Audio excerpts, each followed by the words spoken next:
Hello, good afternoon. Hello, everybody. Welcome again to today's daily dose of Live at the Waterhole. So wonderful to be able to host this with you all. My name's Andrew, by the way. And we're starting off in Kenya at Oldonyo Lodge, out in the East Africa, with animals scattered all over the show, which is quite nice. Alright, so while we're looking at them, just remember we are live and interactive. Alright, and so you can register yourself on the website, and if you'd like to take part in some of the other conversation platforms like Twitter, you can use the hashtag, or even YouTube by typing at FC before your message. Alright, and that will be filtered through Gwen, who's going to be our director this afternoon. She will filter those questions, send them on to me, and then also thanks to the Zoomies for giving us a hand with operating these cameras.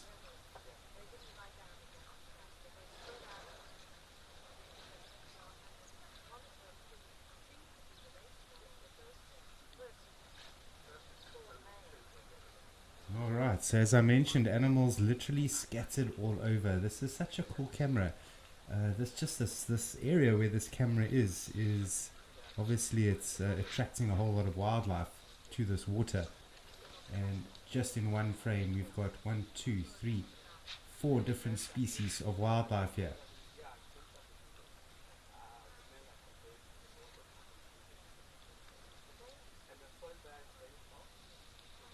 Alright, some big and some tall and then some small and short.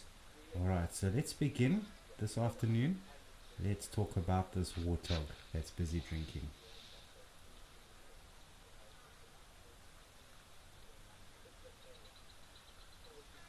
Now the first thing that we're noticing is this elephant bull is watching this warthog very carefully. The warthog's not too worried. That's one thing you do see in nature. When warthog want to come and drink water, they do it, and it's regardless of if there's bigger herbivores around. They just come straight in.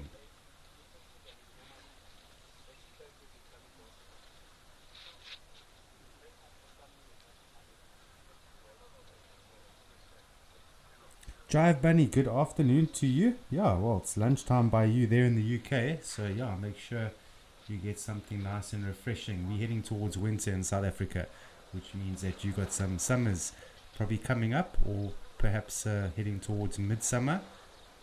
So maybe a nice little salad for your lunch break. Whereas us here in South Africa, for lunch, we're focusing more on the stews, the warm meals, because certain parts of the country are getting particularly cold. And there was a warning that was going around in the Greater Kruger National Park, all the way to the Waterberg, warning people of those areas that reside that there's a nasty cold front on the way.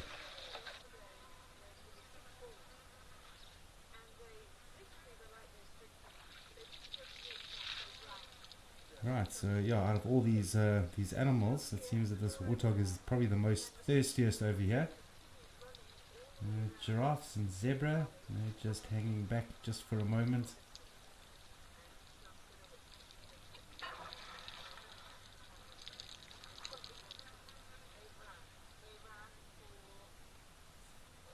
Spuss, I couldn't agree more with you. Yeah, it's nice to start the adventure with a warthog, isn't it?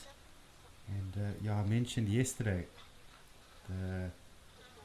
the warthog is becoming very famous on social media for the last, it's been a couple of months now. Just showing all these videos of warthogs getting themselves into tricky situations and then motoring out.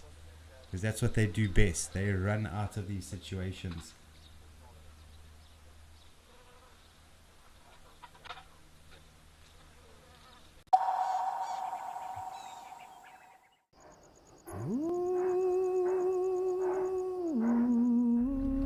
Now this leopard that we're looking at is known by the name of Hlalamba.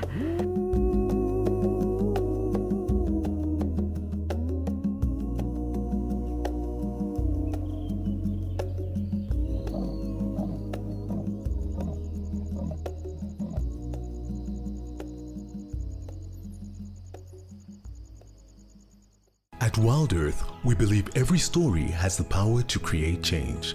That's why we've launched the Wild Earth Impact Foundation, a non-profit dedicated to conservation and social impact. By showcasing conservation stories, we can change lives, protect nature, and empower communities. We have partnered with Empowers Africa to accept tax-deductible donations from US donors. Your donation will help fund critical programs that support our mission. Join us and be part of the change. My full name is Cedric Leslie Dold. The best driver at Wild Earth, it is me. I believe I'm the best driver. I think so because I've... Best part of my job, I say, is just to try and look out for these animals, track them down. I love tracking animals. I love looking for, fresh tracks, and if you can find them, it's just at the moment of accomplishment. If I wasn't a presenter for Wild Earth, I would be the drummer for AC/DC. Step into the heart of Africa from the comfort of your home. Female leopard tracks over here. Join our expert guides for a live 3-hour safari where every moment is real, unscripted, and unforgettable. Ask questions. Animals rely on their senses. Share your thoughts and be part of the experience as we explore together. Safari Live.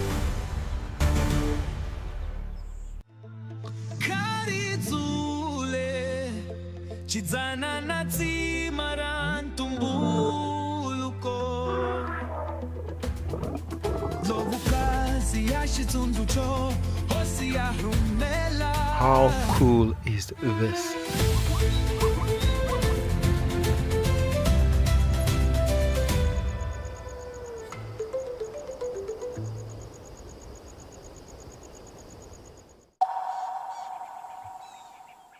Turn it, all these different shapes and all sorts come about, and that's how they got the name the kaleidoscope. But yeah, you can use tower. They're all towering around right now, they're not really moving. Or you can also use journey, which many of the guides in the game reserve refer to a giraffe that is moving, is walking around, is considered a journey of giraffe.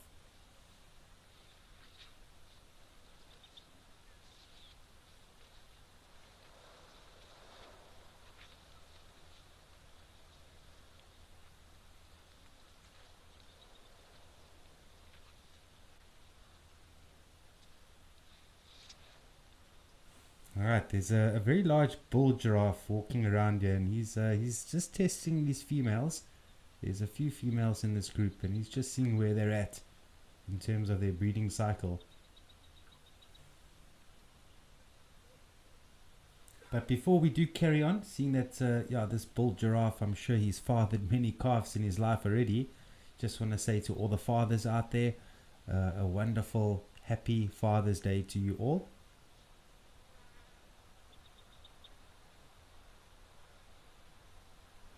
Yeah, I hope that all of you are sharing this special Father's Day with your families and so on. But if not, sometimes we're on the work. Big ups for providing for your loved ones.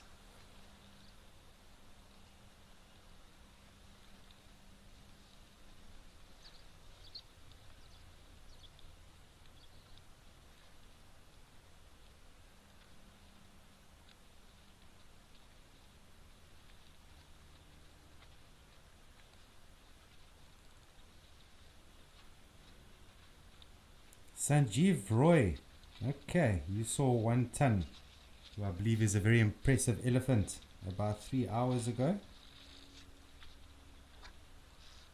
Yeah, and as you're watching this this nice big bull giraffe busy drinking with some females towering over him, yeah, we can just sit here and hope that 1 ton gets thirsty and arrives again.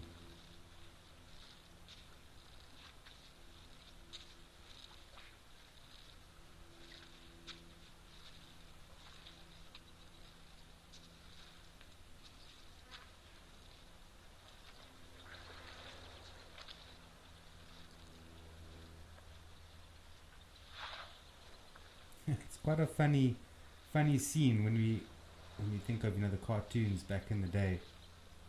of wildlife. I remember them when I was growing up, but I'm sort of referring it to the scene that we've got now. So we have the giraffes they're just casually drinking, and then the elephants having the zebra's having a bit of a grazing meeting at the back there. And just before the camera moved, there was an elephant bull just minding his own business in the corner over there.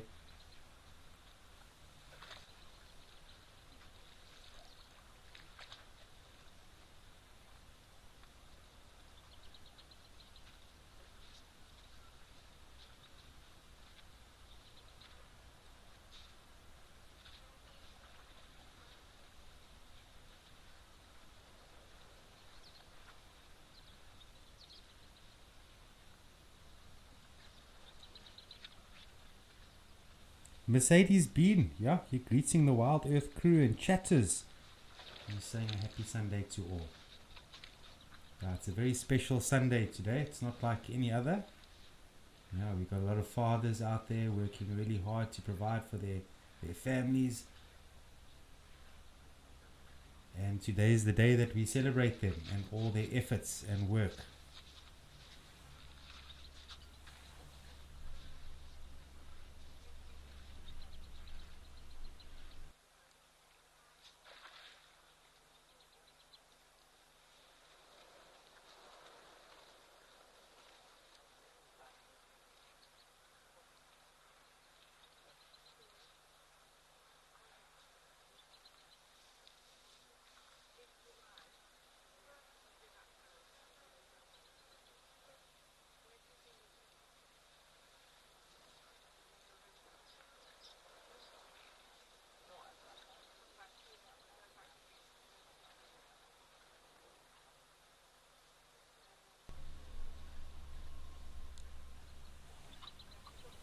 Right, one thing we're noticing, and we notice this a lot with giraffe, is, of course, these giraffes are being very vigilant right now, but if you look carefully, they're all focusing on different directions. Their ears are all moving differently. So these animals are like little satellites when it comes to understanding other animals that are around them.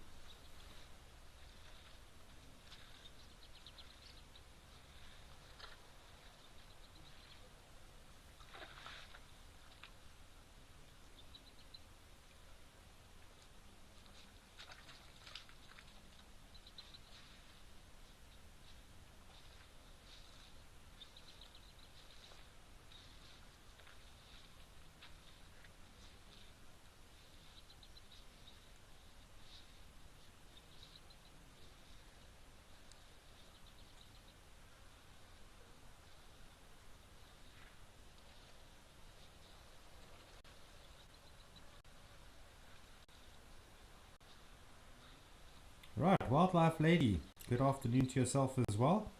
You're saying it's a lovely scene here at Old Donyo as always, which it is. And happy Father's Day, and hope everybody has a wonderful day. Well, thank you for that. There's some really positive energy in that. And so far, I think this energy is going pretty well. Old Donyo has got a fantastic scene here.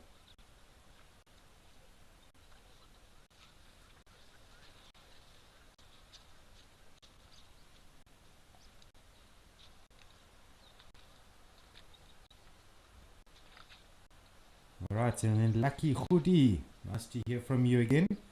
Right, you're asking how many liters of water does a giraffe drink a day? They drink a lot. They drink a lot, but they are big animals. They can get through about 50 liters of water per day. It's a lot. For a big bull, 50, 60 liters of water a day, that's a good amount.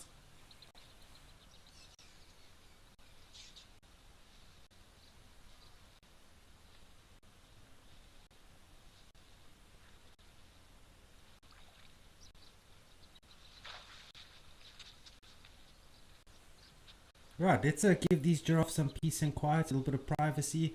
We're going to go over to Tembe camera. I believe there's some animals that have just arrived there.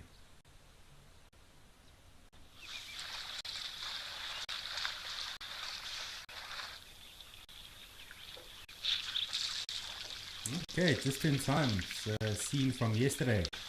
Seems like it's the same family group that we were watching yesterday at this waterhole, drinking and splashing.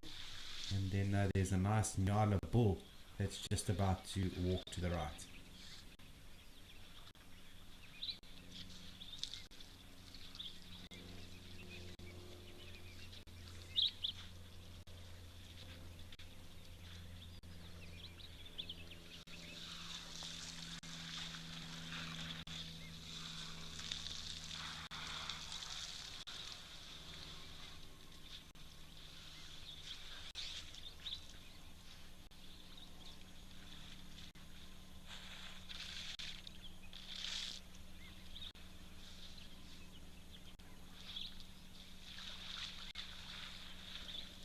Just looking carefully, there's a fair amount of adult elephants here, not too many calves. Yesterday there were some, they weren't quite calves, they were of a teenage size. I'm just looking at this watering hole. Oh, there's a young elephant coming in with a little bit of attitude, it seems.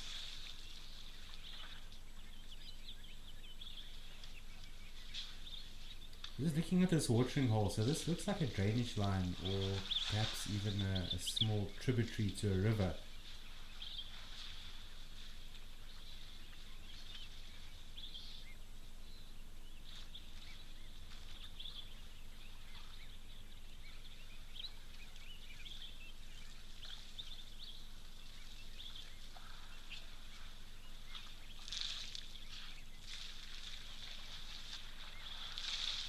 It's actually quite a clever spot to have a waterhole.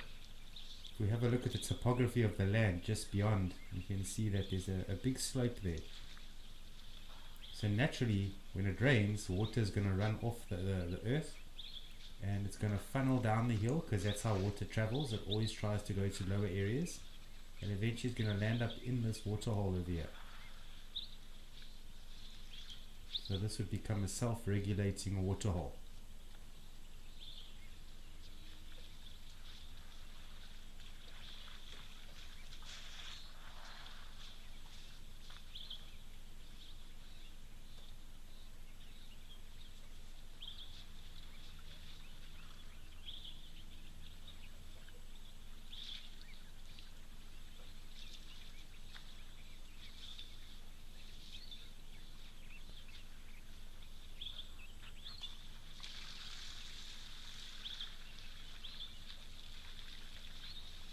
Okay, if we look around, I think these elephants have been here for quite some time, or perhaps they were here a little bit earlier. If we have a look there in the center screen, there's a lot of mud and mess there. So there's an elephant was doing some mud wallowing there at some point not too long ago.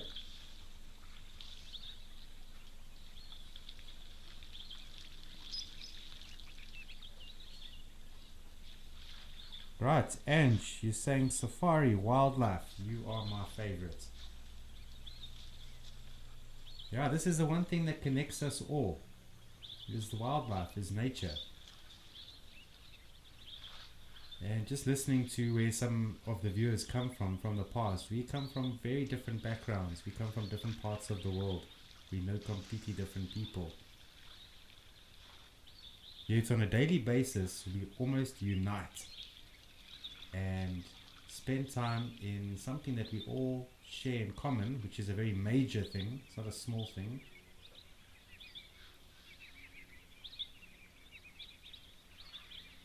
Yeah, and we spend our time striving to understand nature.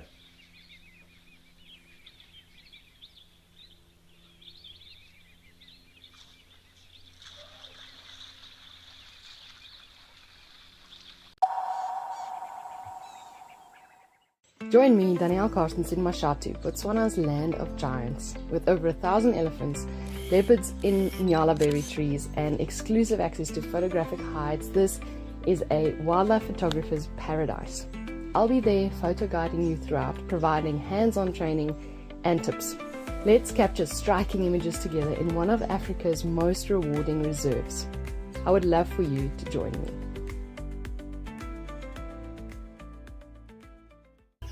South Africa's wild places are closer than you think, because Federal Airlines brings them to you. From the calm of our Fed Air Lounge to to the smooth boarding of our trusted fleet. We take care of the journey so you can enjoy the adventure. Our flights go beyond the ordinary, connecting you to South Africa's most remote and extraordinary locations. Federal Airlines, your gateway to the South African wild.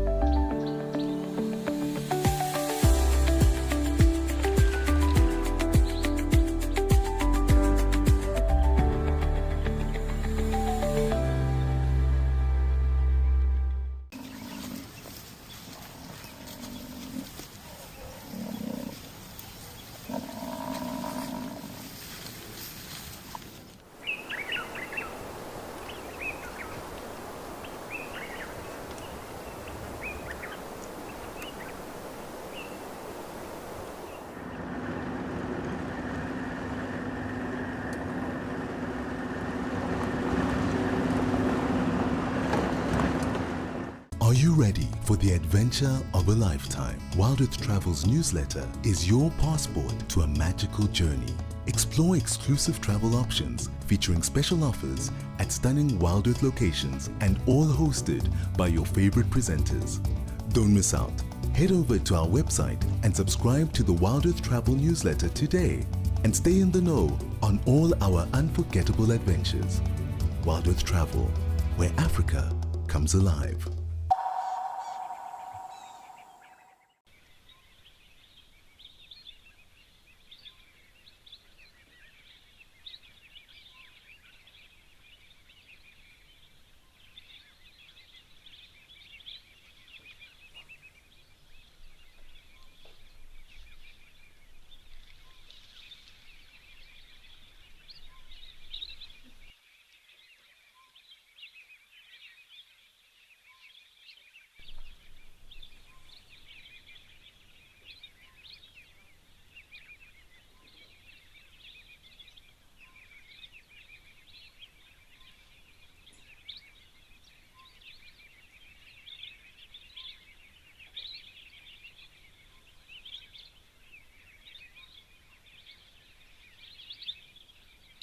Shame these elephants just really enjoying just milling around the water here. It's nice to see these young elephants in such a calm and relaxed nature. But I think everybody, Tembe Elephant Park, which is situated in the sort of the northeastern KwaZulu-Natal region, it's a environment that is well known for the elephants. These Natal elephants, they're living in a very diverse bushveld. When we think of the Lowveld, the Kruger National Park, the Greater Kruger National Park, all those private reserves, etc. But the Lowveld extends all the way down to northern Natal, and that stretch is, and especially leading towards Natal, there's some very rich and biodiverse zones within Natal and within these national parks.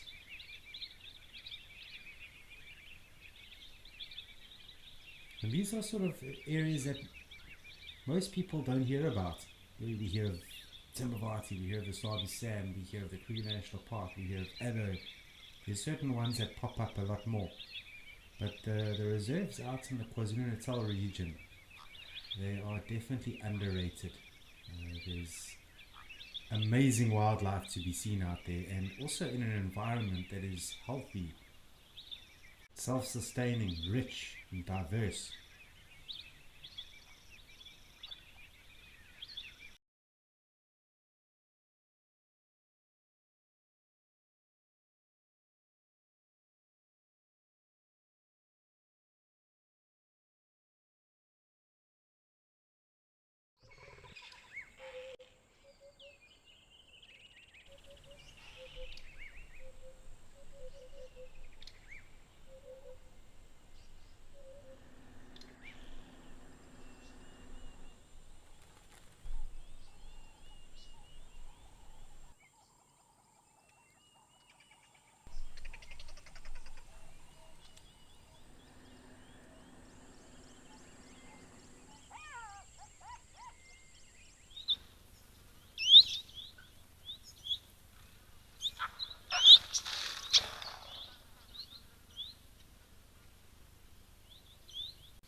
Alright everybody, sorry about that. Yeah, it just hits a little bit of a glitch there, but that's alright. Our directors did very quick reflexes and work there, getting us to another camera quickly.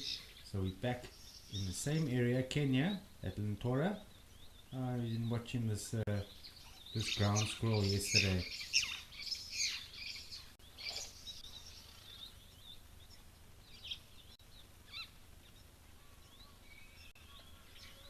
Now they are fascinating animals, these ground squirrels. They're so different to the tree squirrels as we know. Their bodies, their limbs are so much bigger and there's so much more muscle to this animal, and I think we know why. I mean, it travels a lot on the ground, so it needs to be able to run extremely fast, but tree squirrels do as well. But these animals, they don't live in natural cavities in trees. They make their own little burrow system, and that takes a lot of work. They need to be pretty tough animals, often working throughout the day when it's hot and the sun is really at its strongest. No, it's the ground squirrels, they're still out and about working.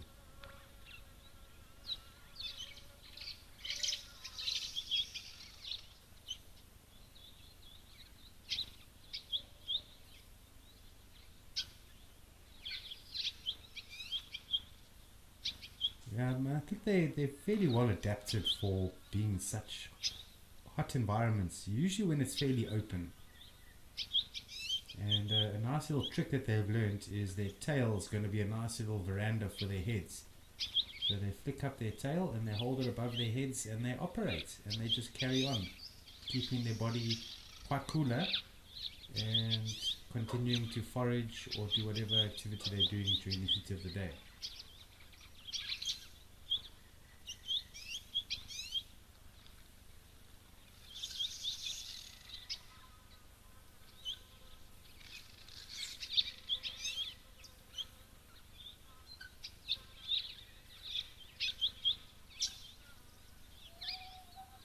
There's lots of bird life that I saw coming in here yesterday that I'm still yet to be able to identify, but this particular one, this is a grey-headed sparrow, and in the bushveld areas they're fairly common in Kenya.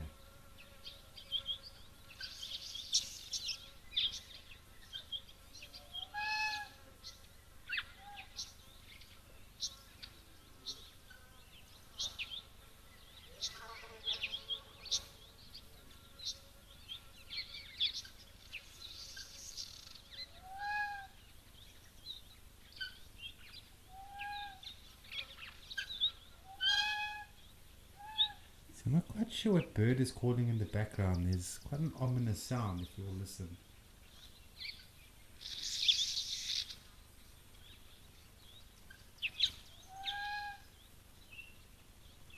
Yeah, I'm not too sure it's making that sound. I'm thinking it's a raptor of sort.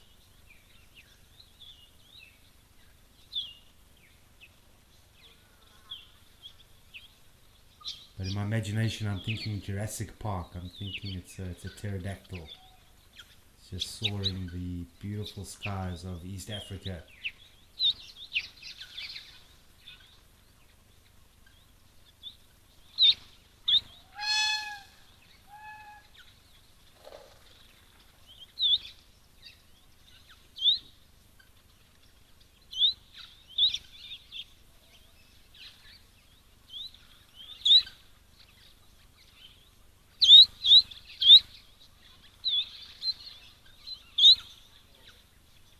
Could very well have been this hammercorp that was making the sound.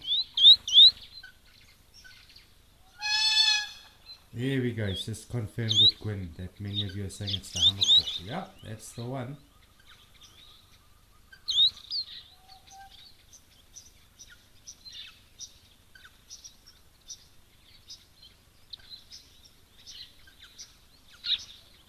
that's well caught by everybody. You know, this hamakop enjoying sitting in the post box.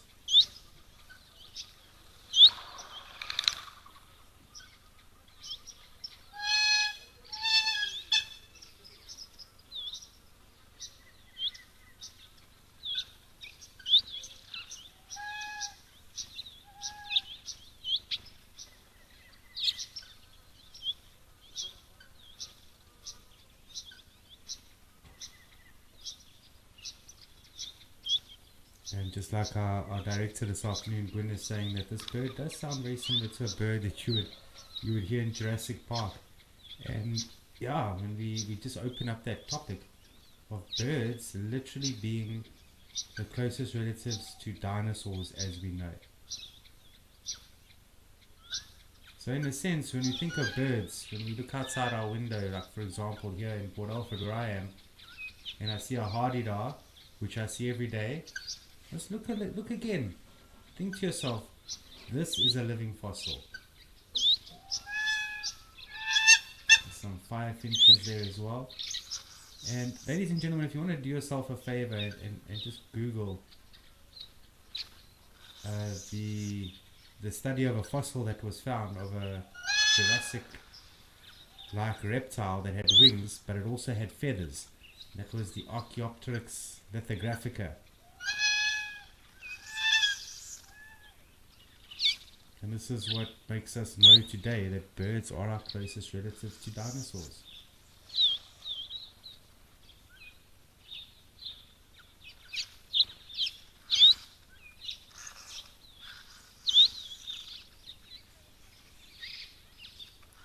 Dive bunny, yeah, I've always liked the sounds of hamakops. I really enjoy that sound. Especially when you hear them. You hear them usually when there's lots of water around or some nice big drainage lines, big trees. So the area in which you hear them is pretty wild.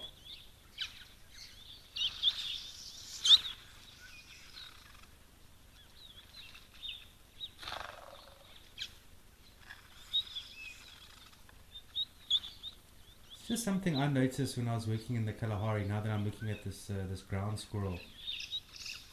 Was at one of the lodges that I used to work at, there was a villa, a private villa, and it was quite nice to work at this villa because not all the guides would be selected to go and work at this villa, and I was asked to go, and I was super excited, went there. And the villa is about, it's far, it's about 10 kilometers from where the guides would stay to get to the villa, and you had the option. You could either drive back to your personal accommodation, which is 10 kilometers, or they would give you a room at this villa. Most of the guides, they chose the option to go back to their private accommodations, and for me, I thought no, I'm going to stay here. So I would stay there, and during the day I used to walk around and I used to see some things here and there. But one of the things that I remember seeing was a golden-breasted bunting. Was it a golden or was it a cinnamon-breasted? I can't really remember. I think it might have been a cinnamon-breasted. Every time I saw a ground squirrel there, I saw a cinnamon-breasted bunting.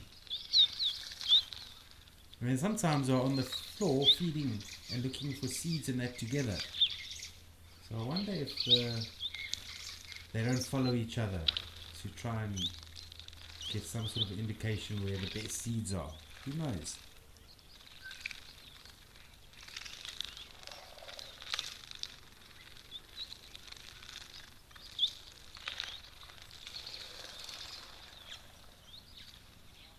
Silly Jilly, you say that hamakop sounds like a creaky gate. There's so many birds in nature that sound like that, creaky gates.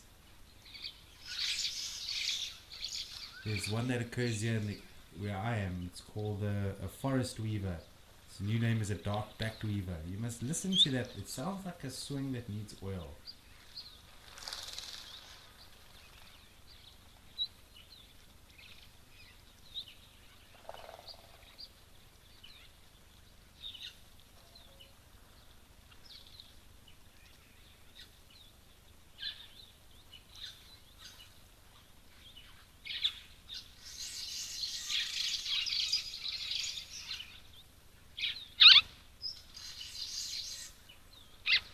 Those firefinches are particularly beautiful birds.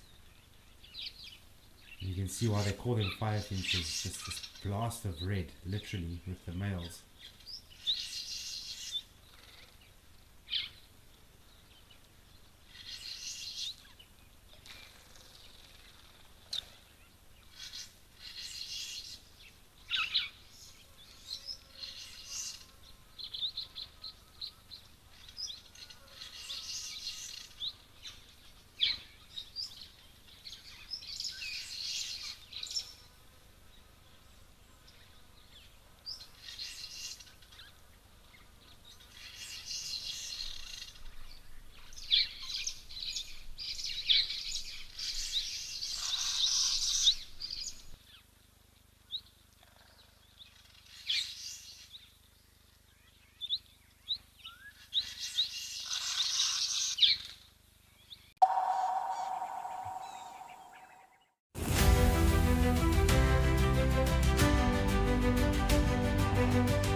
This is an unbelievable afternoon.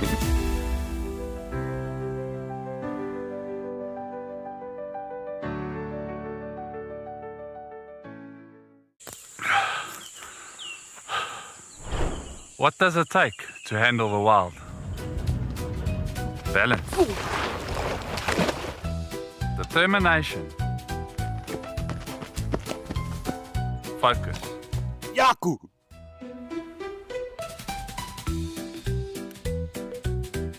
And gear that can take a beating so you don't have to.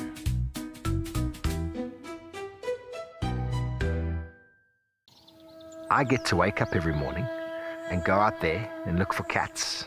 I get to create my everyday safari for myself.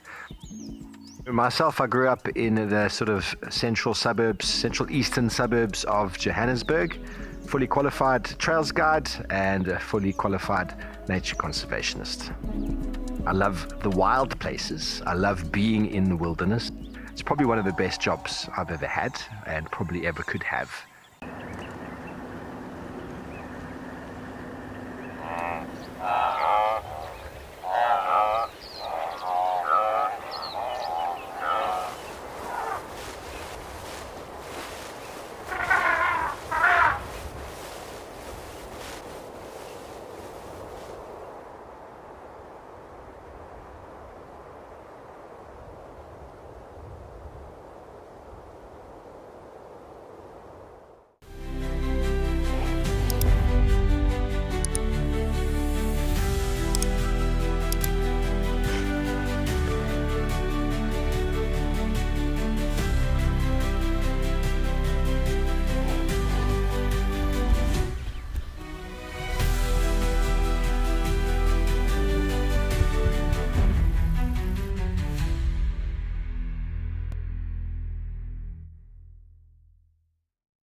A big branch of a sweet thorn, which is a vitellia, so these long white thorns, and I was making something out of it, and then I had a spare piece, and I cable tied it to a wire fence, just as a little decoration, I guess. Didn't want to waste the branch. Then the very next morning, walking around the garden with a cup of coffee, I noticed something in the thorns there. So I went and I had a look, and you wouldn't believe it. It was a small snake, maybe about 6 or 7 centimeters long, very small one, and a common fiscal. You use those thorns to impale its prey. But it happened the very next day. It was so quick that nature spotted this, and the birds spotted this, and realized that I can use it.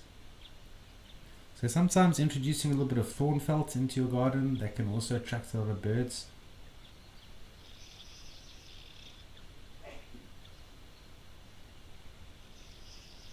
And then, if I can just emphasize, if you do have cats and you're a cat lover and you've got them at home, then let's try not to attract the birds to your garden, because the cats are just going to nail them.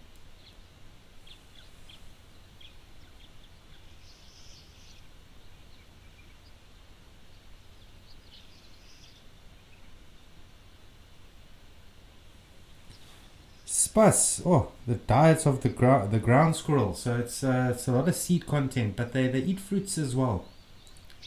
I don't know what sort of fruits these ones would be eating. There's marula fruits that grow in Kenya. There's other fruiting trees, but I can't think of the names. I think the camelforums also fruit quite nicely. But they like melons and things like that. I know in the Kalahari, the ground squirrels loved what they call a tsama melon.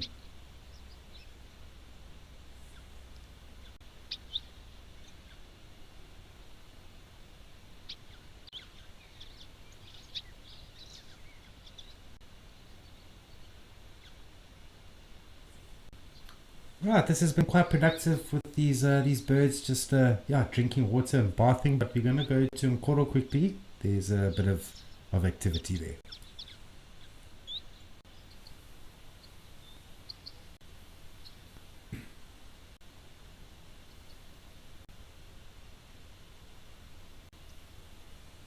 Alright, so from Kenya, East Africa, all the way to South Africa, much further north in South Africa to where I am. I'm on the south coast almost, the southern coastline side, and we're in Nkoro Bush Lodge, Sabi Sand Game Reserve.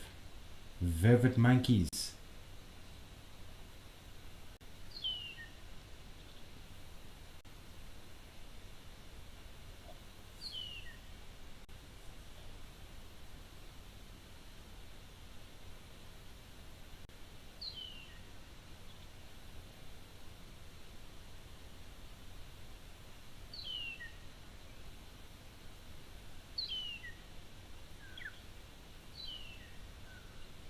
Now, this is a very different scene that we're looking at. It's not very often that you see vervet monkeys drinking water. It's not very often. More baboons, yes, but vervet monkey, they're very, how do I say, they're very careful animals. An animal like this has got many threats, so much, from the sky, from the ground. They're constantly looking for danger.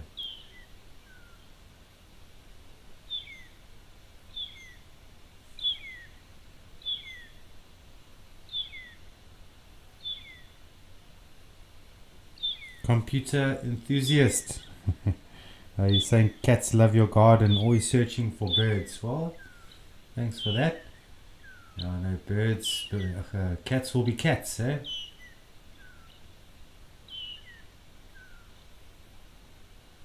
Myself, I love cats. I grew up, when I was in high school, I had two cats, one Siamese cat and one a Manx. They called them Manx. They got short tails. So different, these two cats. They didn't particularly like each other very much, but it's always nice to have a cat wandering around.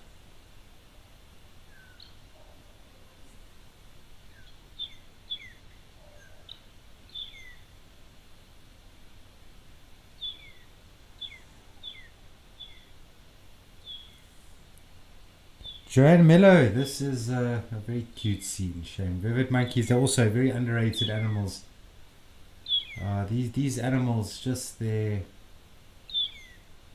troop-like behavior. They do behave like a little family.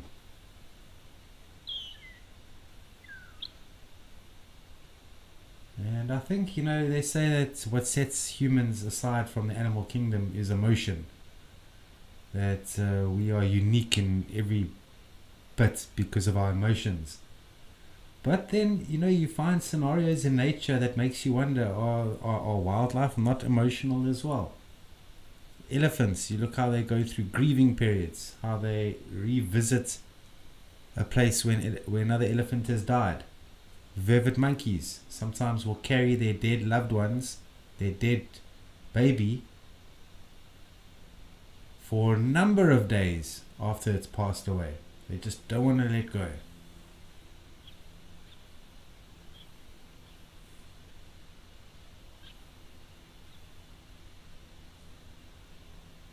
Alright, good to know, Spice. First time seeing vervet monkeys here. Well, I do hope that they're a regular occurrence.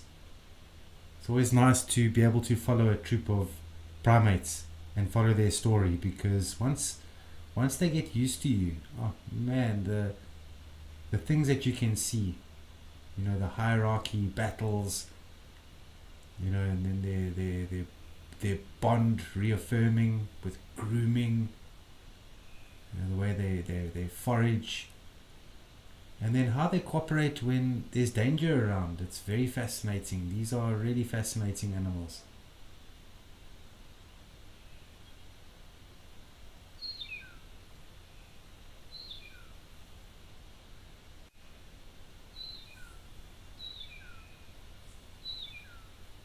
Can you hear there's a magpie shrike in the background calling? That's another swing that needs the oil.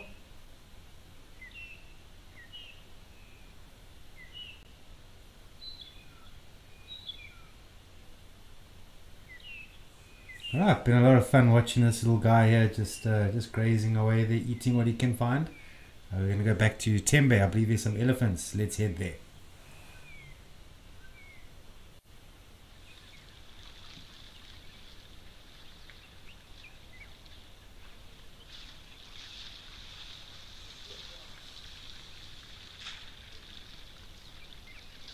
Right, back in the northeastern KwaZulu-Natal region, Maputo land. Tembe Elephant National Park.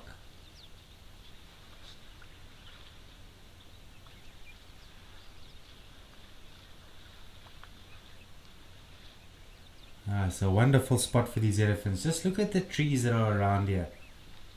So the trees that we're seeing tells us a lot about the environment in which we're in. So this is clearly a low-laying area. It's right on the bottom of what we call the cantina. This is where you find a lot of clay soils and some of the big trees developing in some of these drainage lines and river lines.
Oh, Julie, thanks for this question. The best experience that I've had with elephants. Wow, there's been so many. Yeah, this is the one type of wildlife that you have really memorable experiences with them. Extremely memorable. So there's so many, but I remember the one. How old was I? I was about 24 years old, 25 years, around about there. And so I've been working in the bush that stage. If I was to say 24, been working in the bush almost 5 years. And because I started when I was 19. And yeah, went on game drive with my guests. We all want to see things. And how did it come about? We're driving along. Yes, we were driving along and we noticed some elephants, and they were also in a low-lying area similar to this, but there were some banks, and this one female, she was lying on her side, and she was making some sounds, not trumpeting, you know, the sounds that they make to communicate with one another, and the other elephants surrounded her pretty much.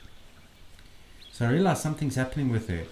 And my inexperience, you know, I should have known immediately that she's giving birth.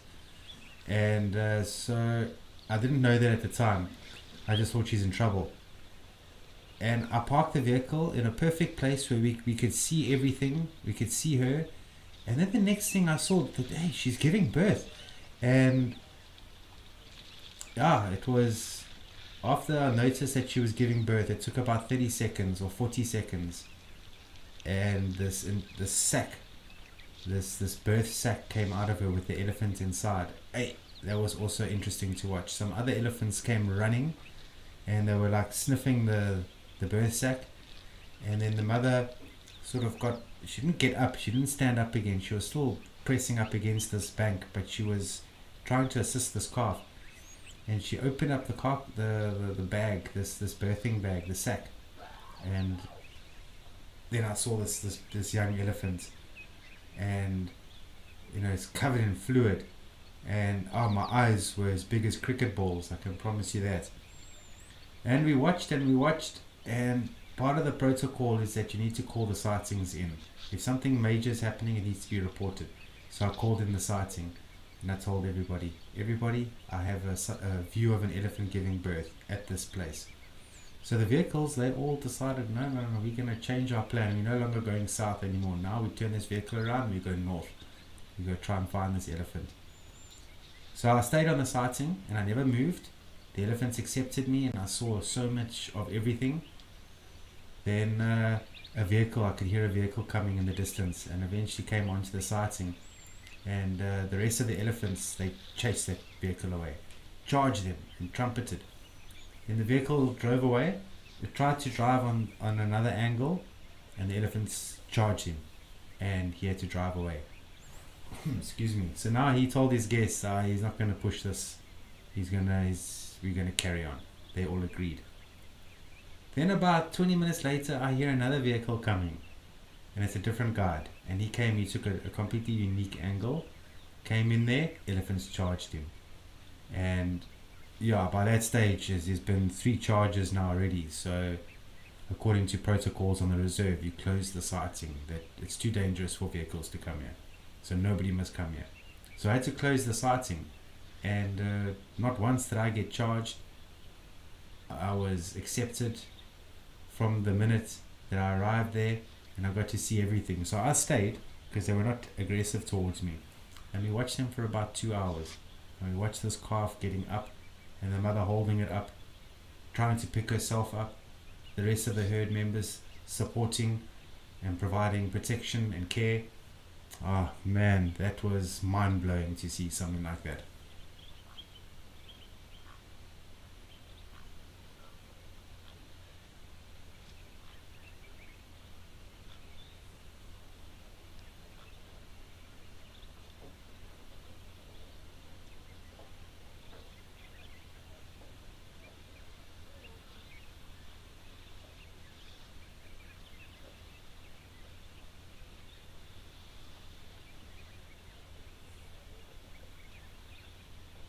Hi Riley, you say that sounds amazing. Yeah, words will never be able to ever do justice. So you try and explain it to the best of one's memory and so on, but to be there in the flesh, to see something like that.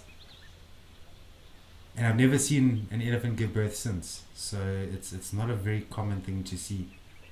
And I got to see that within the first 5 years that I was in the bush, so I was truly fortunate.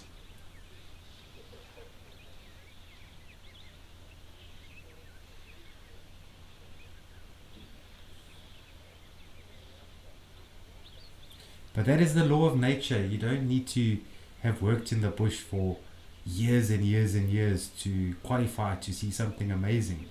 You just need to be at the right place at the right time. So I must encourage all of you, get yourself into nature, whether it's in Africa or in your own country. Just get yourself out there, put yourself out there, and let things unfold in front of you. Be observant. And the things that you'll see unfold in front of you will leave an impact on your life, a positive impact on your life.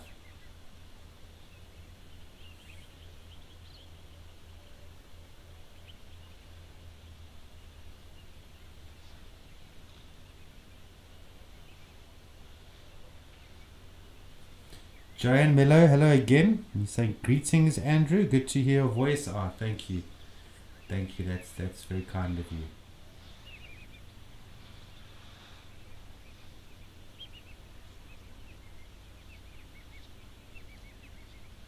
Yeah, it always adds a little bit more spice if you have a little bit of commentary to a scenario, but that's not always the case. As a guide, one needs to really pay attention to when quiet is the best, without speaking. And you let the story of nature tell itself.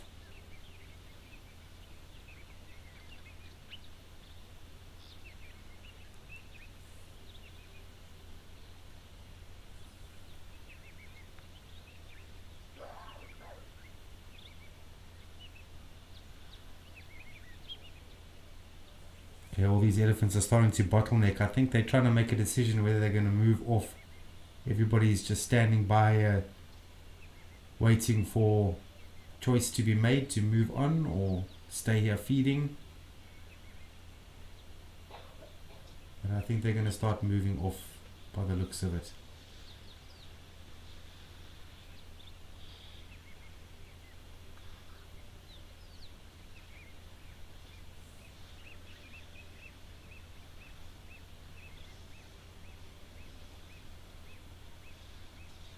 Kibber, thank you. It was a remarkable experience watching that elephant give birth.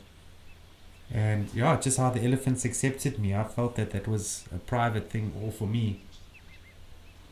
But I think it had a lot to do with me arriving being the only vehicle. But I was very quiet. I made sure the guests were very still. I didn't park too close. There was a lot of space for the elephants to move around if they wanted to. And we were dead quiet the whole process. The only thing you could hear was every now and then cameras going off. I think that's what helped.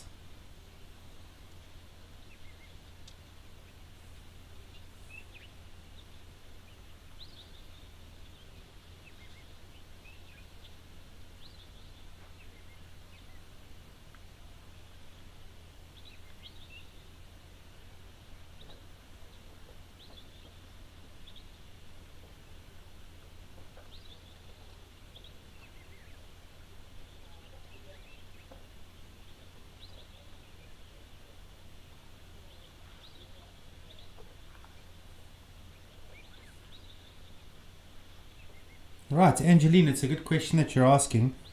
Do elephants help take care of the baby? Do other elephants help take care of a baby elephant? Well, they do. They most definitely do. The calves are precious to everybody in the herd. In some way or another, they're all bonded to the calf, because one way or another they are related to a degree. And in elephants, allosuckling, when we refer to a calf drinking milk from an individual that isn't its mother. But with elephants, because there's so much care, they don't refer to it as allosuckling, they refer to it as allomothering. So yeah, that can happen in elephant herds, where calves that are not the offspring of a particular elephant may take care of the elephant and allomother it, help raise it. You might give it some milk from time to time, and so on.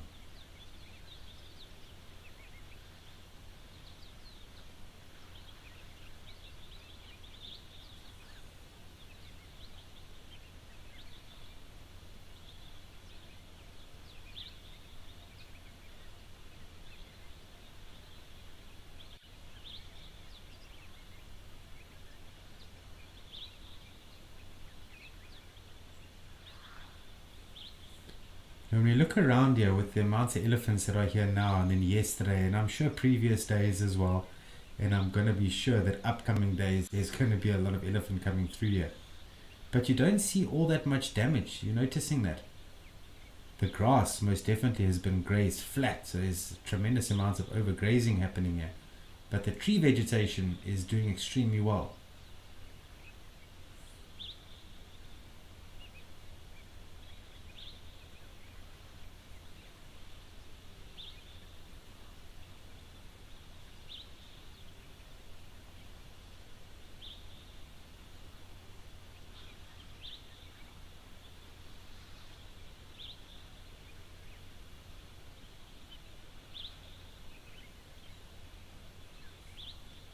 Diane from Cape Town, are you enjoying some of that warm weather that's happening there?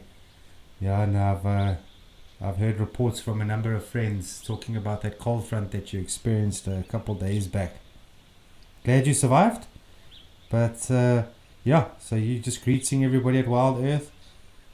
You all made my day. Every day I'm so blessed to watch. I think so too. Any day that's in nature is a day well spent. That's you living your life, and it's maximum. You're spending time in such a natural environment with animals that are free to come and go and drink and graze. It's a very special thing.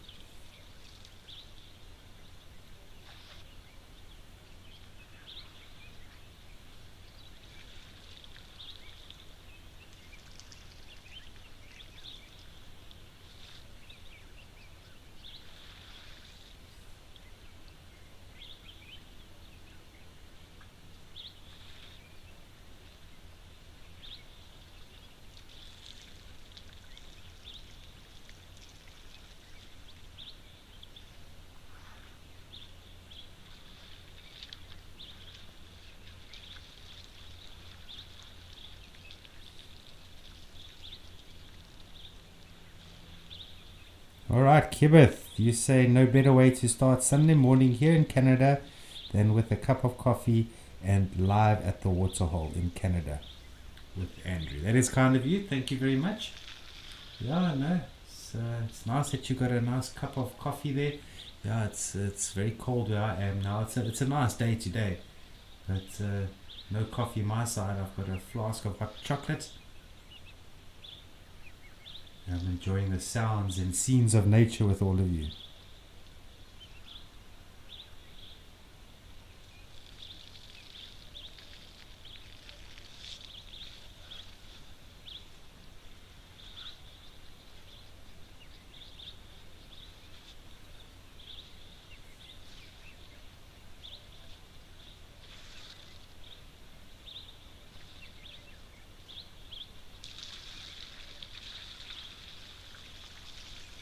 Kevin, also a good question. Well, elephants mainly dust bath, not for tick removal.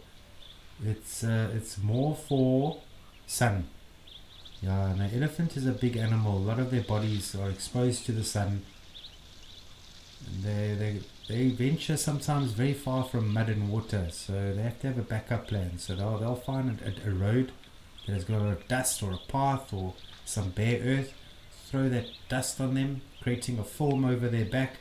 Yeah, and that helps protects their skin against the sun.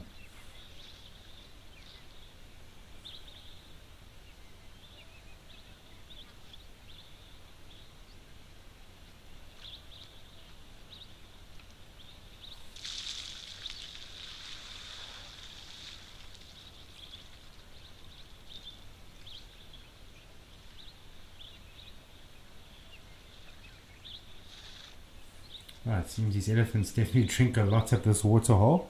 But speaking about that, Angeline from Zimbabwe, you're wondering how many liters they drink per day.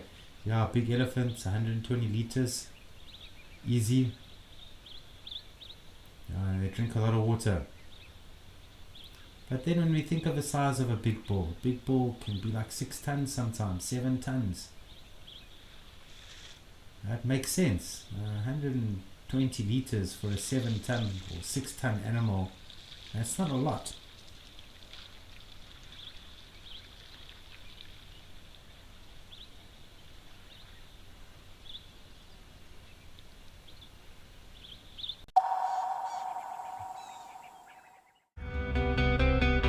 I feel it is a rosetted morning for us. So yes, let's see what we can find.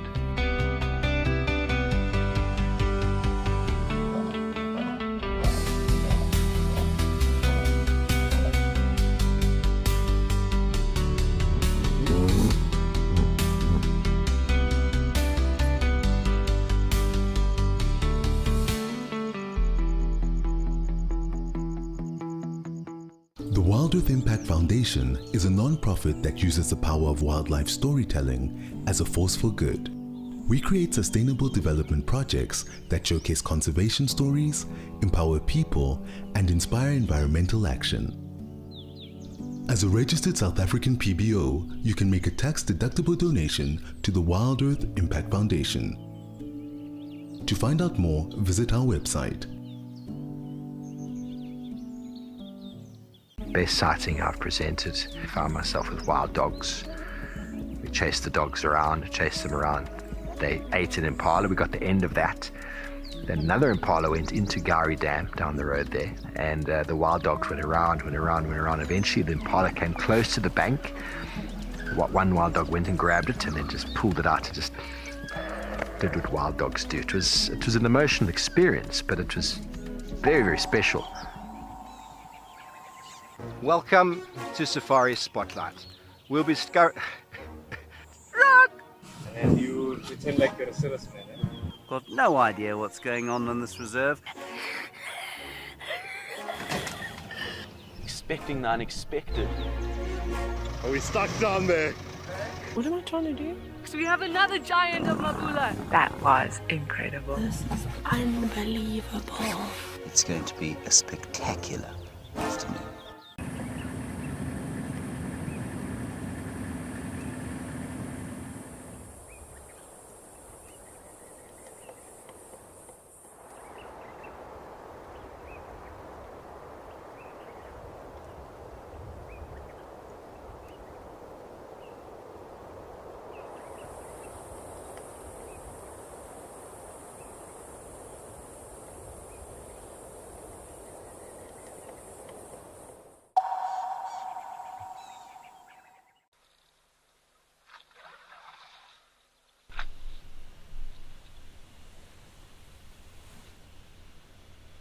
Alright, I can just hear that go-away bird in the background. It's one of the sounds that I already became familiar with very quickly. Is it the white-bellied go-away bird? Sounds almost like a monkey in the background.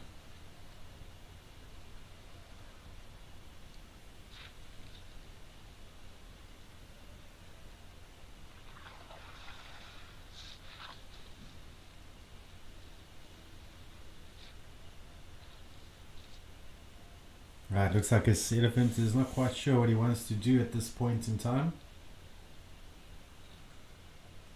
Let's see, looks like he's deep in thought there. Even though he took a gulp of water, I think he's still deciding what he wants to do here.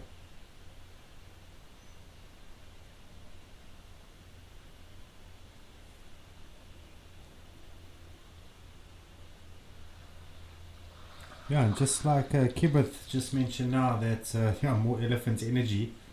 Yeah, that's one thing. There's no shortage of elephants on these cameras, are there? Every day, elephants, every day. It's great.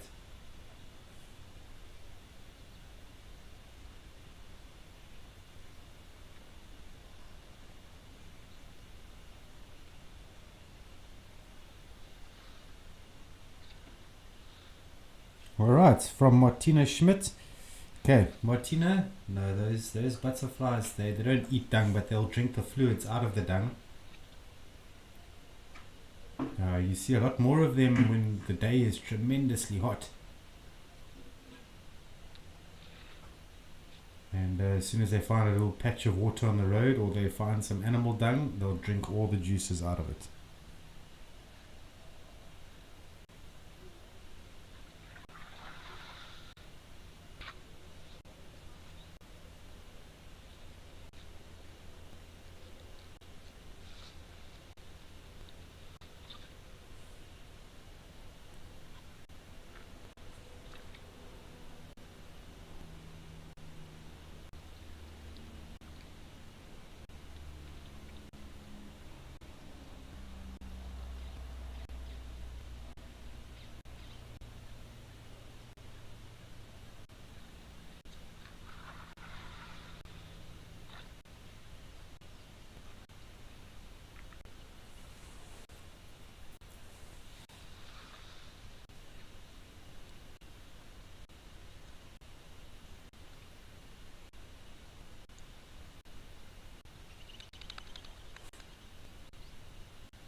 The elephant's figured out quite a nice way to rest his trunk on his tusk there. Sort of coils it a little bit and uses his tusk as a shelf.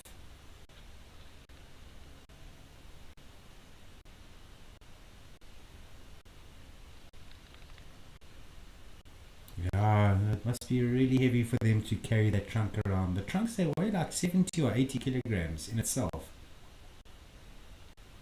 So it's, if you think of this elephant bull, that trunk weighs almost the same as what he would have weighed the day he was born.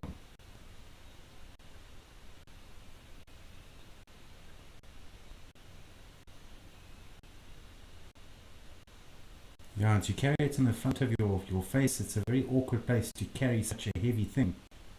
But they figure out ways to rest.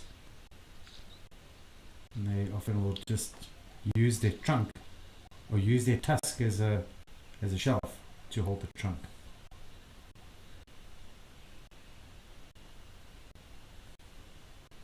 Now this elephant is listening to the zebras barking in the background.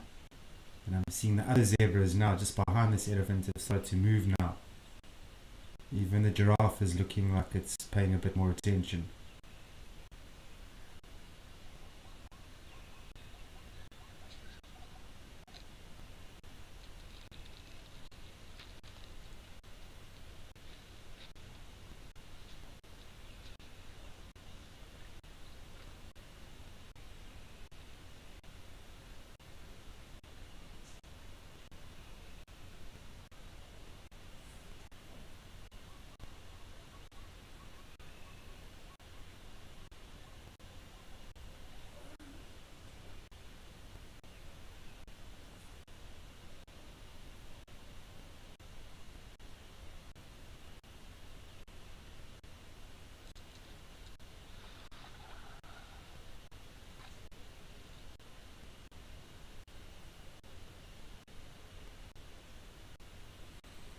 Right, Kibith.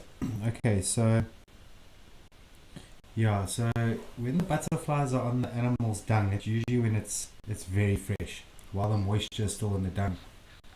Because not only does the exposure cause that moisture to evaporate, but also the moisture drains from the dung. And you watch it, you can actually see it going down the road sometimes, especially elephant dung.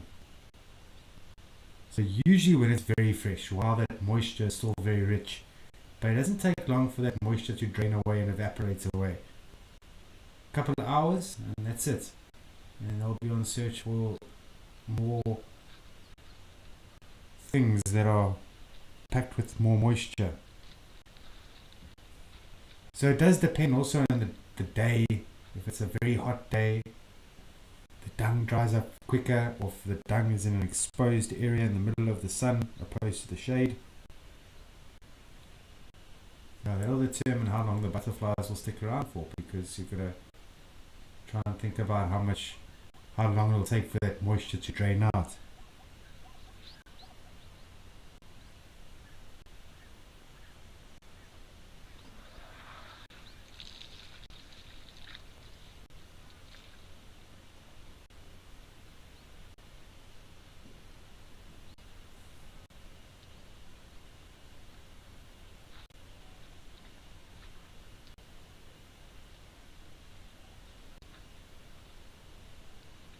Right, GMI. Yeah, I'm busy in the middle of my house, broadcasting here in what they call the Sunshine City of South Africa. It's the Port Alfred, Eastern Cape region. That's where I am now. I'm in Port Alfred. It's a wonderful day here today. I see the breeze is starting to pick up, but we can't complain about a breeze because I know we've got some big winds coming in the future days. I believe it's going to be like 110 kilometer an hour winds.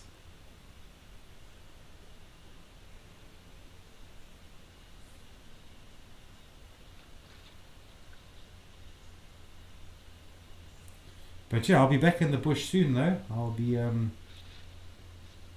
joining Morgan at Amakala on the 23rd, and we've got a 3-week stint ahead of us. And as I mentioned yesterday, we're going to spend a lot of time looking for cheetah cubs.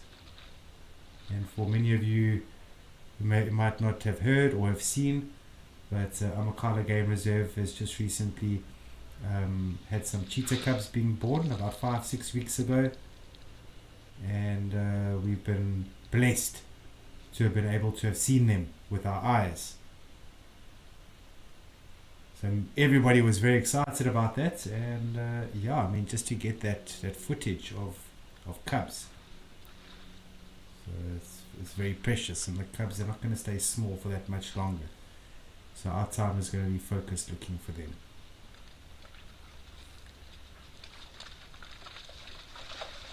Right, some plain zebras just came in here.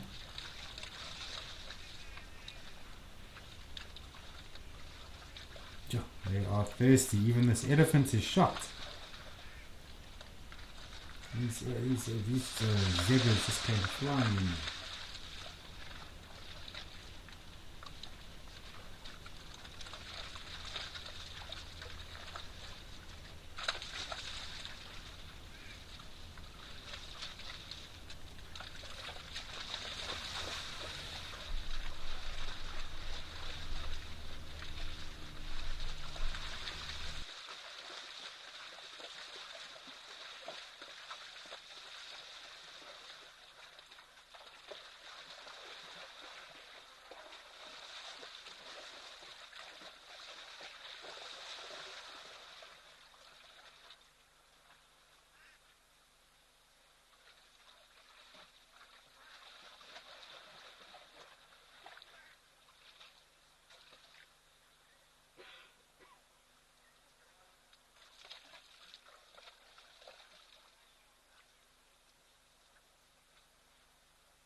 For years, we've shared virtual wildlife.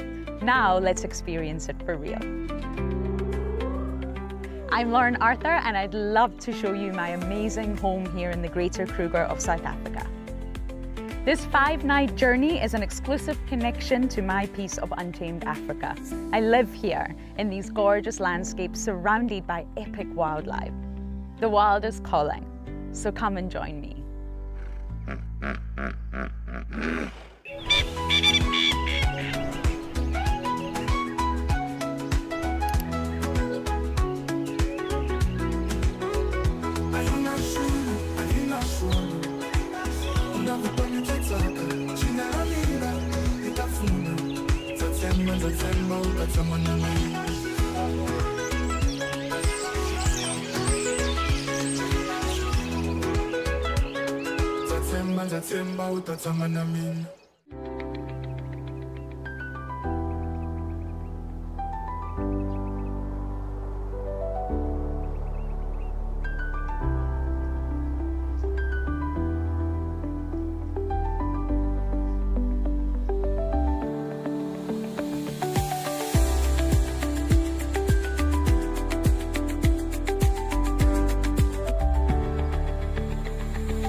Out here, every wild moment counts, and as a Wild Earth explorer, you won't miss a thing. Incredible. Watch the Wild Earth channel ad-free 24/7 and rewind if you want to catch something again. Enjoy behind-the-scenes videos, fireside chats and early access to travel offers. The best way to stay connected and be part of the Wild Earth family.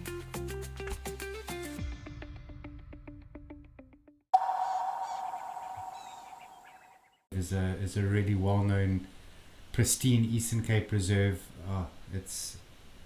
It's beautiful out there. It's just everywhere you go, it's just beautiful. Right, seems like these zebras have calmed down a little bit. I hope they give this giraffe a chance to get in there at some point. But let's go to Thorny Bush. Let's go and take a look at that waterhole quick.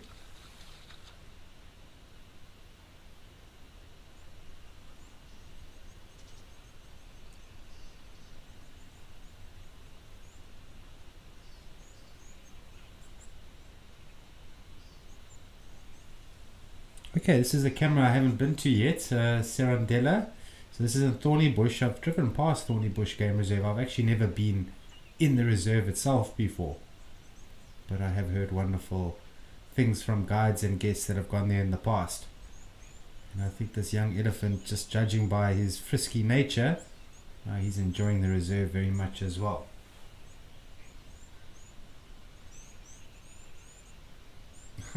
That's always awkward when you try and zoom in, and as you try and zoom in, an elephant walks past.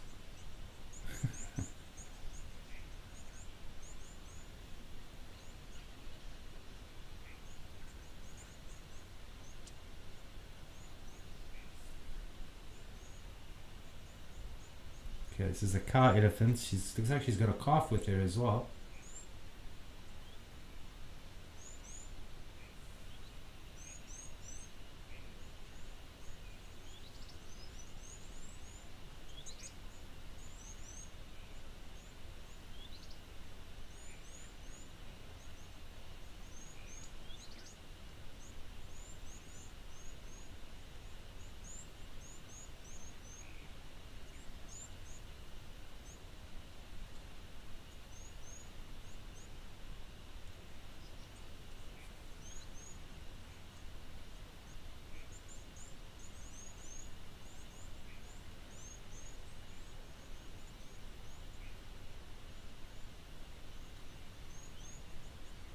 I've got a little bit of bumper cars over here. It's just fascinating to watch elephants when something foreign is introduced into their surroundings. Like the introduction of this camera at one point must have been very foreign to them. But they've come to accept it quite well. But sometimes they don't. Oh man, I've worked in a game reserve where elephants have damaged cameras before. Even satellite dishes on the walls. Taking those satellite dishes and throwing them in the bush, only to be found months later.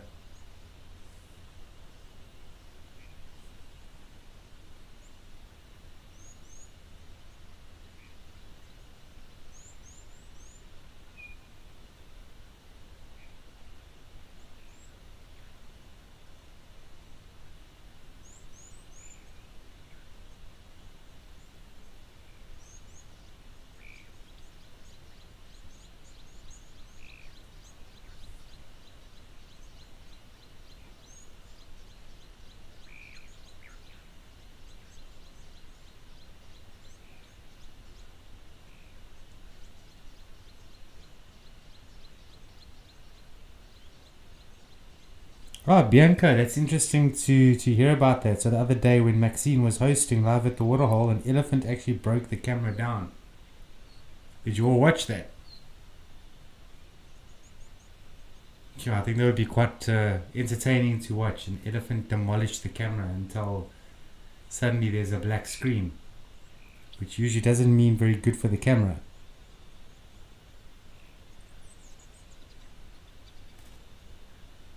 Yeah, I remember when I was younger, it was about 12 years ago.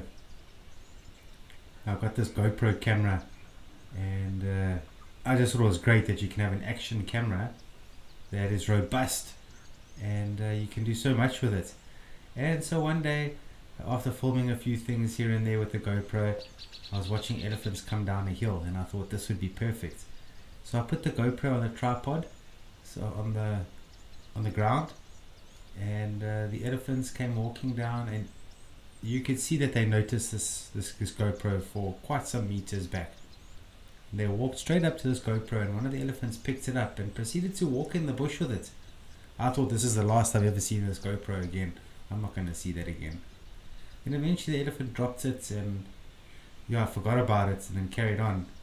But it took me a good 3 hours or so to wait to get that camera back.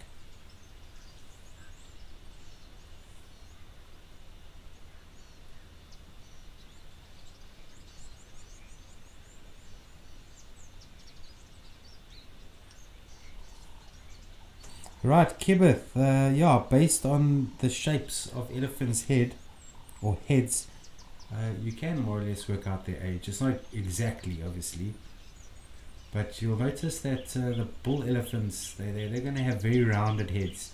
The cows, the ones that you're asking about, have got very square box-shaped heads. You see that? Especially that cow that's drinking now, on the far left. Yeah, so that box starts to really become visible from about 15 years onwards. And then, especially with bull elephants, the older they get, when they're sort of in their old age, their skulls change shape a little bit in their later stages. And they get these pits on the top of the skull.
Yeah, Penelope, lots of baby Elysia. This is clearly a very successful breeding group.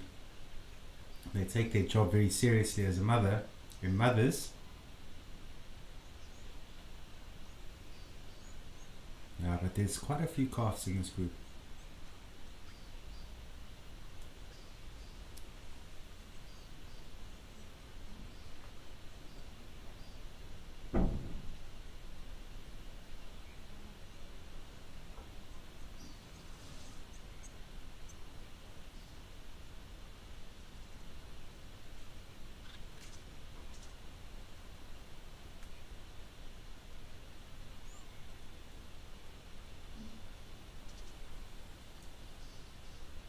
Yeah, I got quite a fun video of this baby elephant. The baby elephant is about maybe 2.5 months old.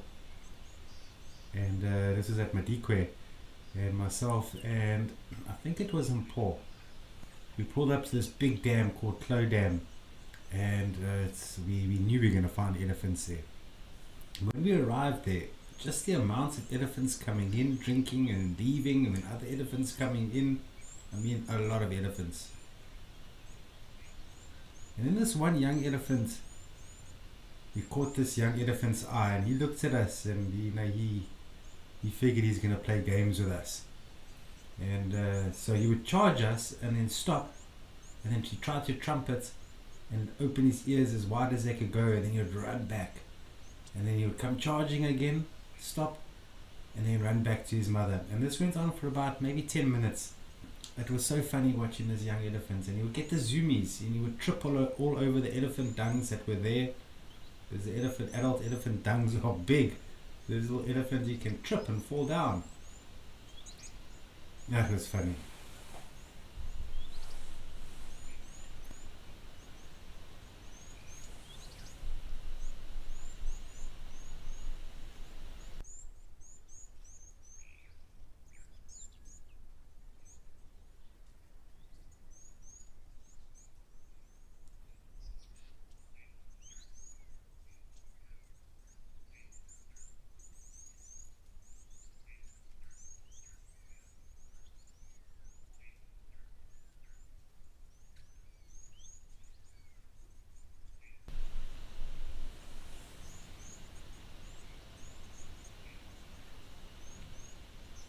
Right, Sam, you're saying there must be a very busy elephant bull within this environment for us to see so many calves. I think you might be onto something there. I think this particular male has got a lot of coffee mugs in his cupboard for Father's Day. There's some new ones coming today. I'm sure that cupboard is full to the top with all these Father's Day mugs.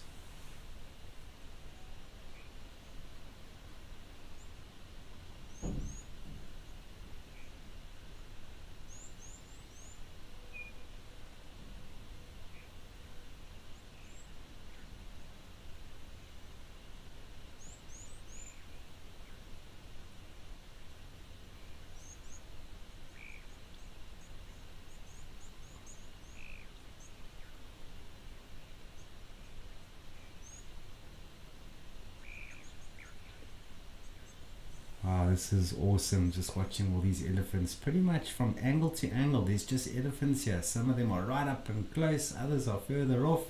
This is great.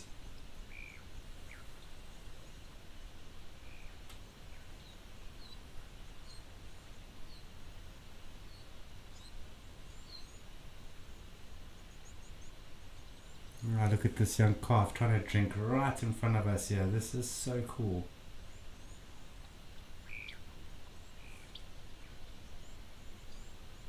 Jesse, yeah, this position of this camera is very nice.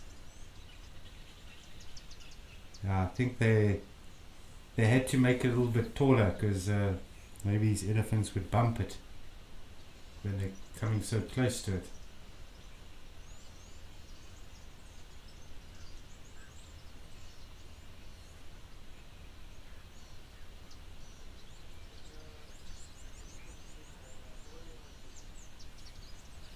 Yeah, Kibeth, it's always sweet to see little young elephants socializing with mom, drinking milk, because drinking milk is a big part of them socializing. This is really going to strengthen their bond and their love for each other.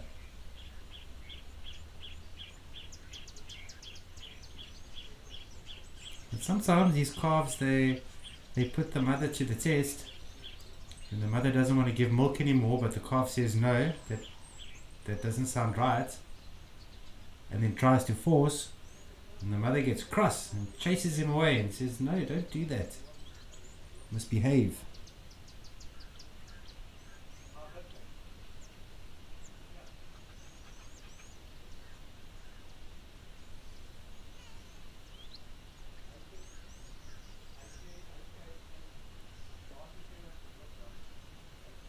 This elephant's decided to block the camera, not completely though, but I think it's quite nice to have some views over this elephant's back. This elephant is seeing the camera moving now.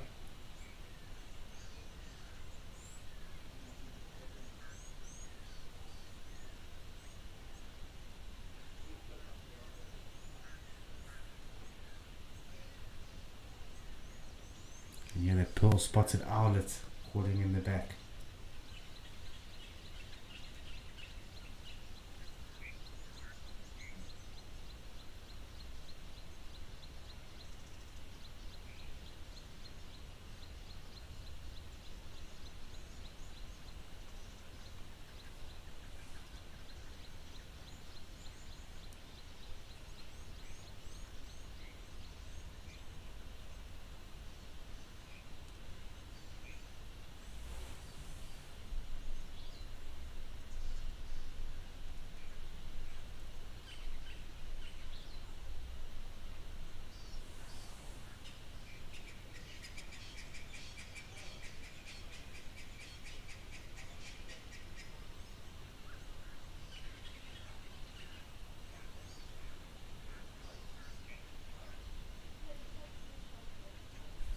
Yeah, Kibbeth, that's just it. These young calves, they're quite demanding of the adult. They require a lot of care and attention.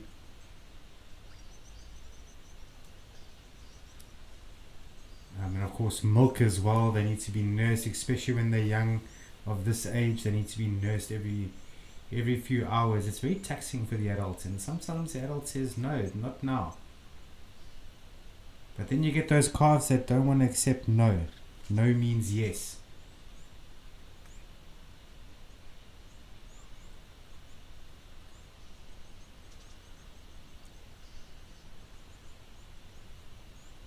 But the adults are extremely patient on their calves, and yeah, they'll do anything for their calves. All they have to do is ask nicely.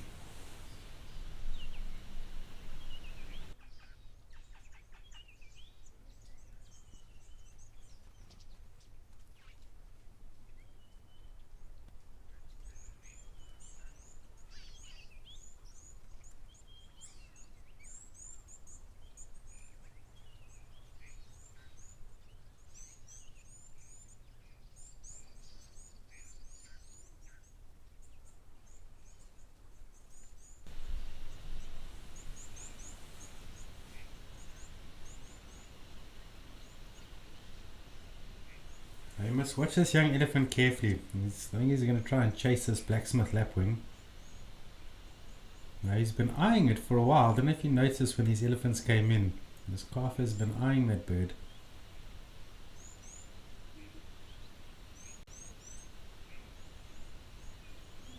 Yeah, blacksmith lapwings and elephants, they're not the greatest of friends, I must say. Elephants don't mind them, but the blacksmith lapwings, they don't like them around. Especially when there's eggs on the ground, those blacksmith lapwings will make it known that they must not walk there.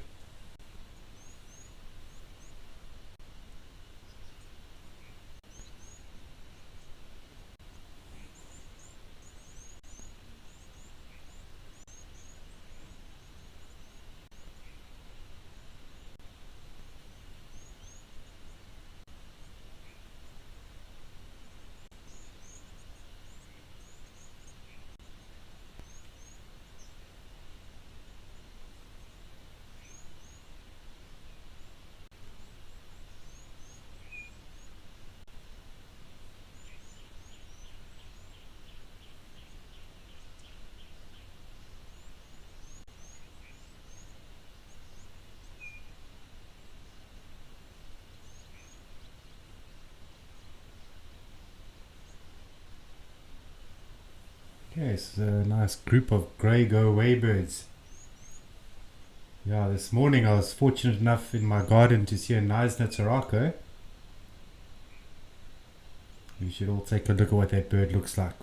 Beautiful birds. But I must say, living in the Eastern Cape, I do miss seeing the grey go-away birds. Growing up in Johannesburg, they were quite frequent there. You come into the Eastern Cape, there's no grey go-away birds here. It's only Neisner Tarakos.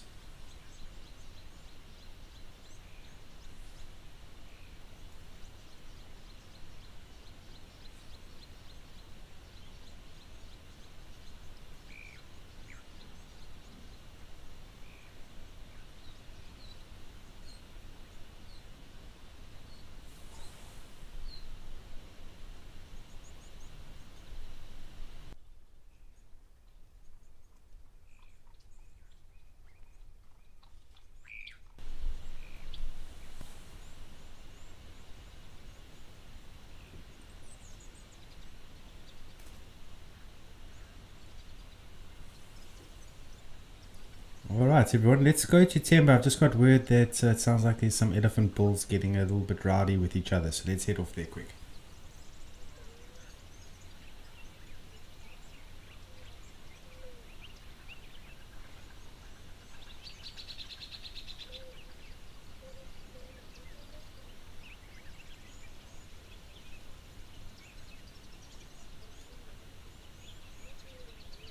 Alright, Nyal is just walking off there. Yeah, it's just this elephant that I just saw now. He's got that floppy ear. I saw this elephant, it was either yesterday or the day before. These two bulls basically staring at each other. You can see this bull on the right, he's just waiting. Yeah, there we go.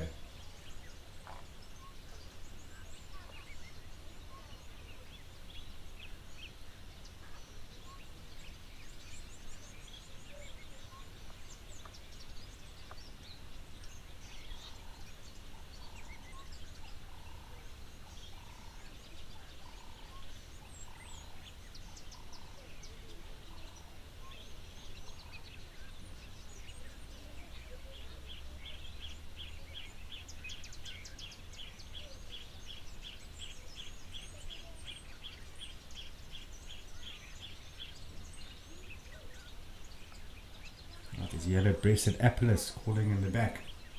Yeah, these two bulls, they're pretty evenly matched here. The one looks taller just because of the land, but they're pretty much the same age, more or less.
Okay, nothing serious about this fight, but yeah, often we see elephants doing that instead of just smashing each other. That's not always what happens. Sometimes they just practice with one another. These are bulls that are just recently starting to head towards maturity now. And so there's a lot for them to still learn.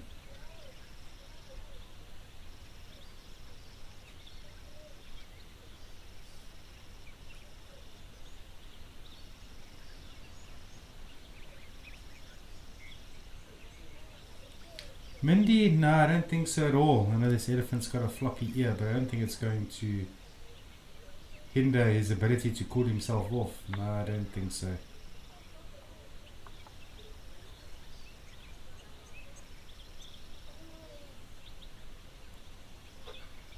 It's definitely easy to spot this elephant bull. I mean, half of his ear has been folded down the side. It never really writes itself. You know, when you fold a piece of paper and you try and straighten that piece of paper out, you always get that crease, and the page always wants to fold back. That's more or less what happens with the cartilage in the elephant's ear as well. Once that cartilage is folded and sort of broken in a sense, no, they will never be able to put their ear back. They just carry on.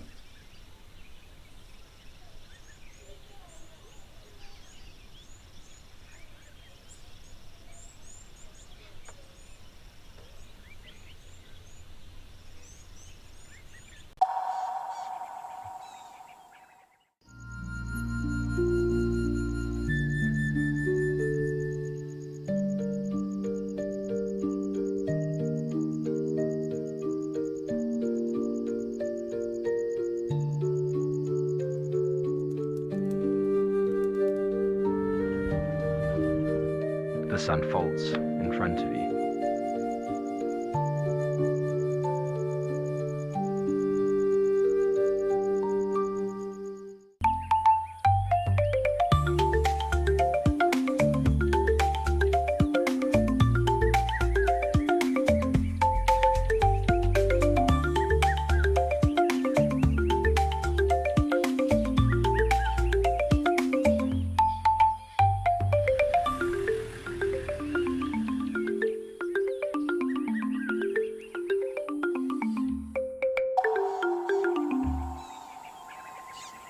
My full name is Mpho Tikani. I grew up in Soweto. My first animal that I filmed said to dog. Okay, no, wait. My first animal that I filmed, I think it was an impala. Best sighting ever, I would say it was actually this year, 2024. But it was this Cedric when we had Mulwati and TP on a warthog kill. I think we have to cut it.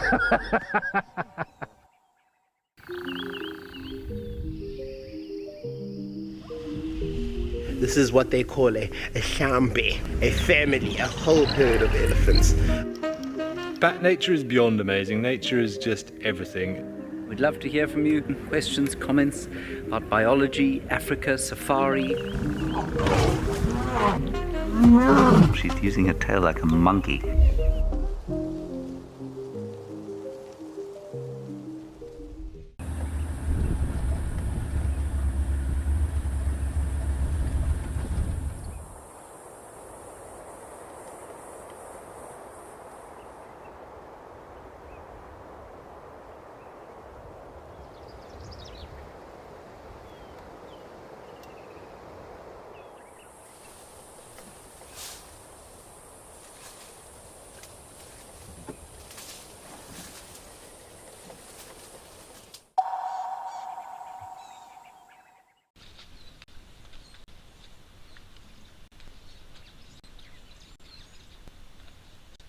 Oh, beautiful. Some elands, quite a few of them here.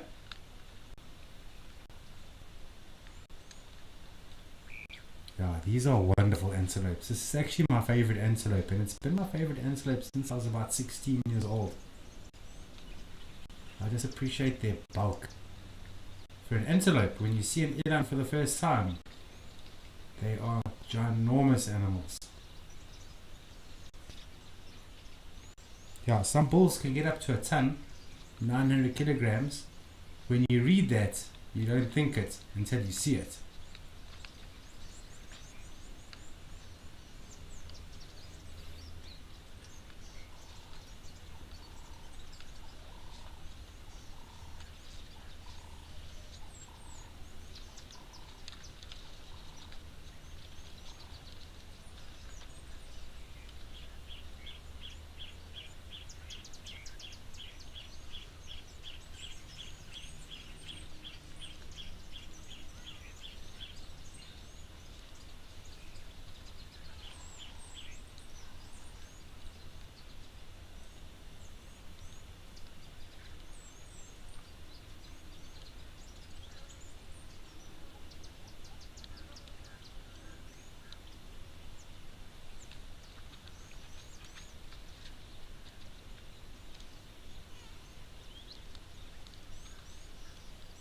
Yeah, I remember a few years back, it's in the Valkenvornen Game Reserve, I actually watched an eland running. And the sad thing was it was running from a vehicle. And this eland was running and it knew that the fence was coming up. And it didn't stop this eland. This eland ran straight through the fence. Then this eland made its way onto the other side of the fence and it stood there for a few moments and then decided to run back. So it ran through the fence a second time. The second time it did it, it jumped. It got about halfway up, about 1.5 meters up, and hit the fence. But for an animal like this, when running, there's so much force. The fence just basically flopped down and flopped back up again.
Yeah, Mindy. I was saying that earlier on as well, when we had so many species all in one little shot. But that's been pretty much going on. Yeah, it's almost all the cameras we've been to, not quite all of them. It just goes to show that these remote areas of Kenya is so rich in wildlife.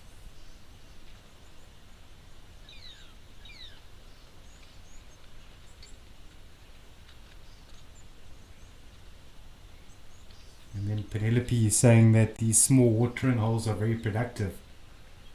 100%. Yeah, the water hole doesn't need to be big to be an attraction as long as there's water. I'm not sure where the nearest water hole is from here, but I would imagine it's far. Just spending some time in Tanzania, which is next door to Kenya. I did notice that the watering holes, they're quite far apart.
My name is Amy, and today we're going to be doing things a little bit differently.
Every month, something wild lands in your inbox. From rare sightings and behind-the-scenes secrets to expert stories, seasonal changes, and exclusive travel opportunities, the Wild Earth Journal is your free monthly mailer, packed with the magic of the wild straight from the field. It's fun, it's free, it's full of surprises. Sign up now on the Wild Earth website.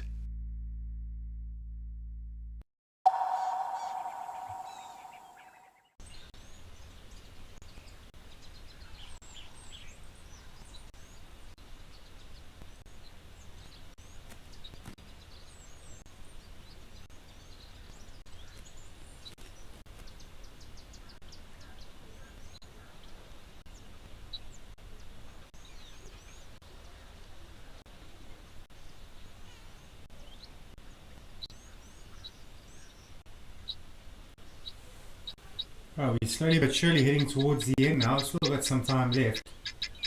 And just thinking earlier on how how the cameras were so quiet, and then just suddenly the cameras that we did have with life around, there was a lot of life.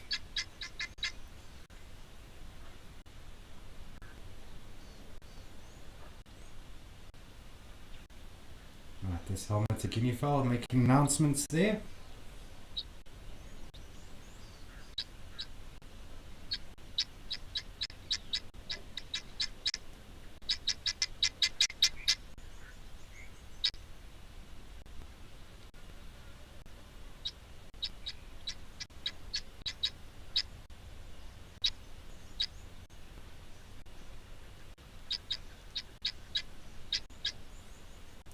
Alright, Wildlife Lady, thanks so much.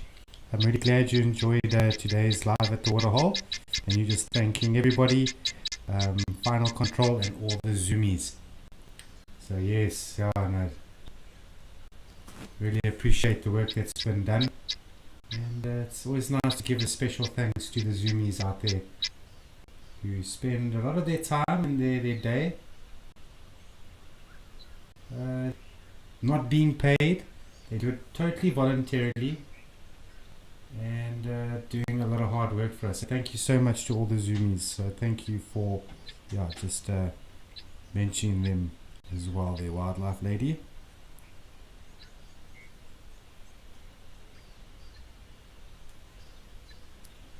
Alright, just going to watch the zebra for the last minute or so.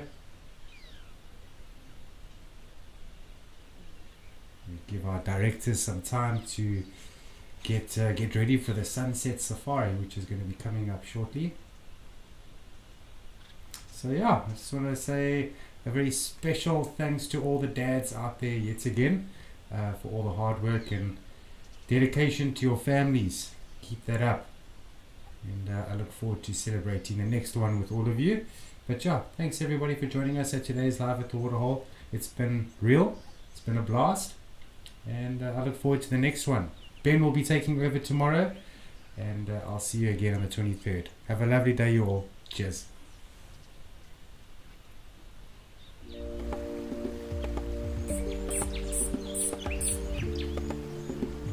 Welcome to Safari Spotlight, an adventure to find Southern Africa's wildlife wonders. Join us on an enthralling virtual safari. Relax, learn, and be inspired.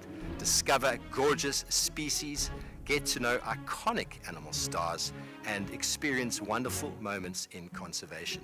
If you'd like to plan an adventure and experience one of these wildlife locations, go over to Wild Earth Travel. The wild is calling.